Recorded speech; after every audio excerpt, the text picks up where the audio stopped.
state of Missouri. Senator, welcome back to the show.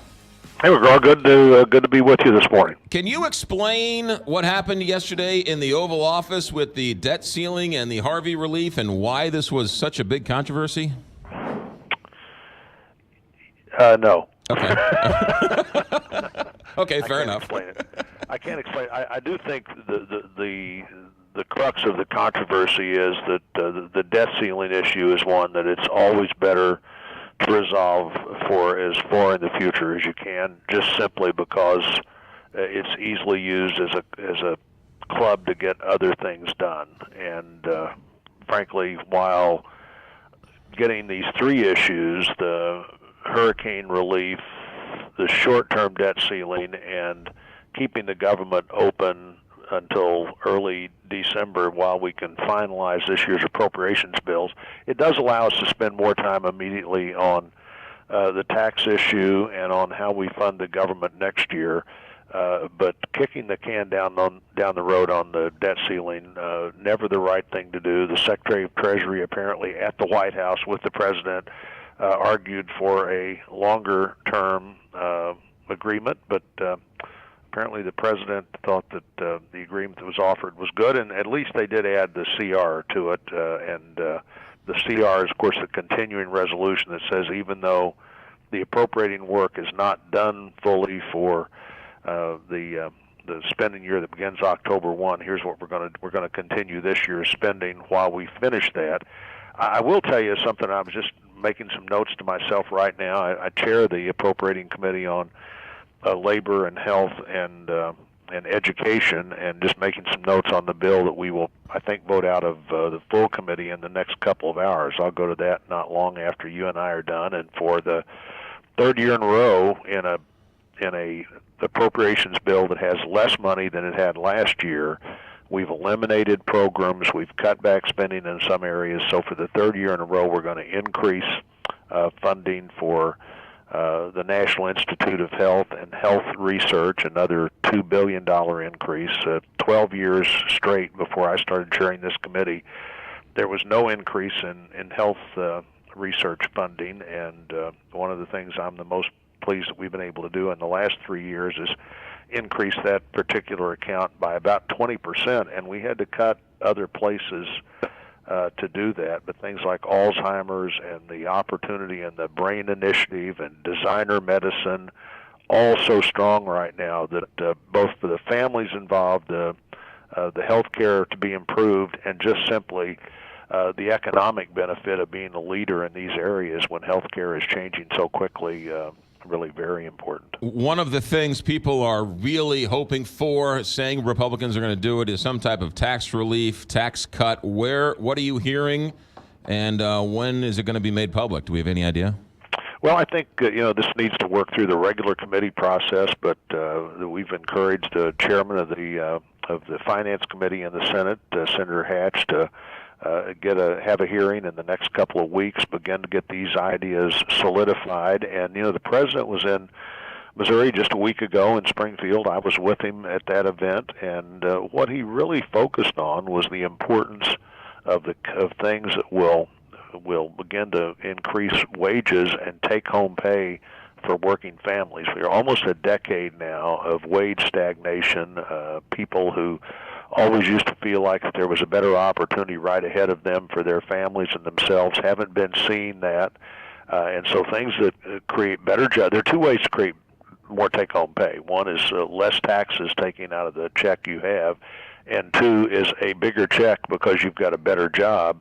Hopefully, all of our focus on tax discussion will be focused on things that create those two things: better jobs, a more competitive American economy that creates higher wages, and then less of the government take out of what you do make. The way to increase government revenue is to have more people with better jobs rather than the people that have jobs paying more of their income to try to meet the desires of government. A stronger economy is the goal here, and I think that's what the president is focused on, and I believe that's exactly what the Congress should be focused on. How confident? Families should feel this tax cut when it happens. It shouldn't be some future promise that things are going to get better. You're just not going to see it for a while.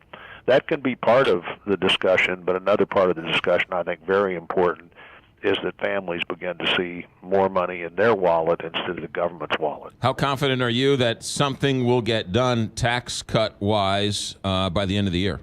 I believe it will, and I think it does need to happen this year. There's some discussion among members of the Senate that, well, as long as we get it done in this Congress, that will be okay, as long as we get it done in the next 15 months. I think it's really important to get it done by the end of the year, and so we've got September, October, November, December to get this done and begin to see things happen in the economy sooner rather than later. One reason, McGraw and Kelly, I think it's important to get it done this year is there's a substantial amount of optimism built into the economy right now on what people, and particularly decision makers, think is going to happen. That's reflected in the stock market, but it's also reflected in people's willingness to go ahead and get that building permit, their willingness to go ahead and plan for the future.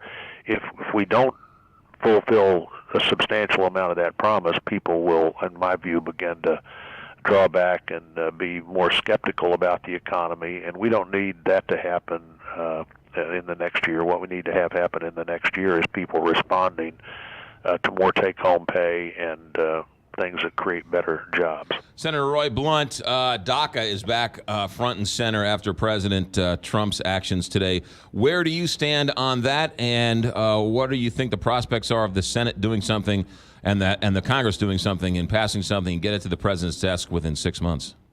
I think solving this problem the right way is the best way to do it. I think within 6 months is a more important goal here than within 6 weeks. Some people are saying we have to do this, we have to do it right away.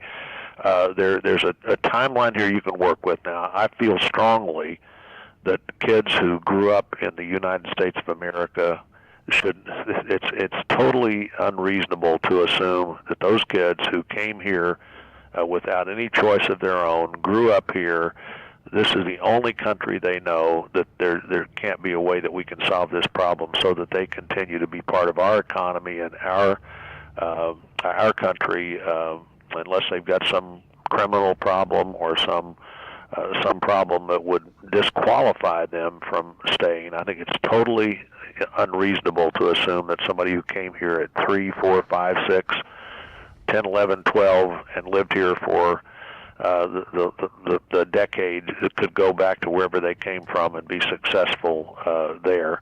I do think that securing the border is an important part of that whole discussion. People will be very reasonable about things like this if they feel like that President Trump and the government are doing a better job of solving the problem at the border, so that this is we can now get on to solving these other problems, like what are our real workforce needs? What do you do with people who came or stayed illegally, or in the case of these kids, were brought here illegally, but that's not their fault, and we need to view this understanding that it's not their fault. Some of them were also serving in the military, so you're going to take a military veteran and throw him out of the country. Well, it's outrageous. It's an outrageous concept. Just like assuming that people should think about their own children or grandchildren who are 8, 9, or 10, and assume how they could be sent to some other country to successfully live if they'd been here since they were 1, 2, or 3 years old. People quickly surely understand that that's not a reasonable thing, and frankly, these are under the DACA provisions of President Obama's executive order. These people need to be in school or have a job, not have a criminal problem of any kind. And I think we can craft permanent legislation that very much addresses that and allows people to stay here and be part of a productive economy. Senator Blunt, one more question for you while we have you, and that is North Korea. How much of this is just normal bluster, and how much of this people should be really worried about this going over into some type of military action?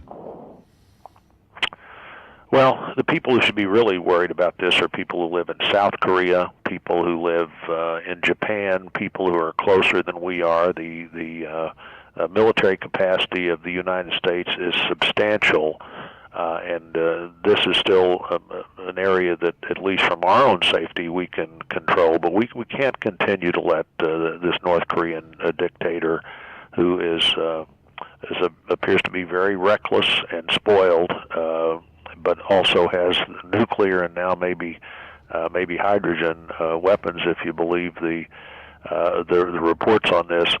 Diplomacy by itself hasn't worked. Diplomacy, hopefully with the threat of force, does work. And part of that threat of force is for the Chinese particularly and the Russians to also understand that they are in a much more precarious position than anybody else if this problem isn't solved. And it needs to be solved. Diplomacy by itself under 3 presidents has clearly failed. Diplomacy with the understanding of all of our other options hopefully will be successful, and this is a problem we can solve, and hopefully we'll have the determination to solve it. Senator Blunt, what book are you reading currently? What book am I reading currently? And who just walked in the door? Yeah. Exactly. I just finished Madeleine Albright's book on Prague Winter was the name of it. It's a book about when she was growing up and what happened in Czechoslovakia during World War II. I've gone back and I've picked up Dean Acheson's book, President to Creation, because I want to know more about the guy who used to be in this office, Harry Truman, than I know now. And I've decided a good way to look at that is get the 1968 book that his Secretary of State wrote about his time with President Truman. So those are the 2 things I'm reading right now. There you go. Good stuff. Senator Roy Blunt, you're always welcome here. Be safe, and we'll talk to you soon. Talk to you soon.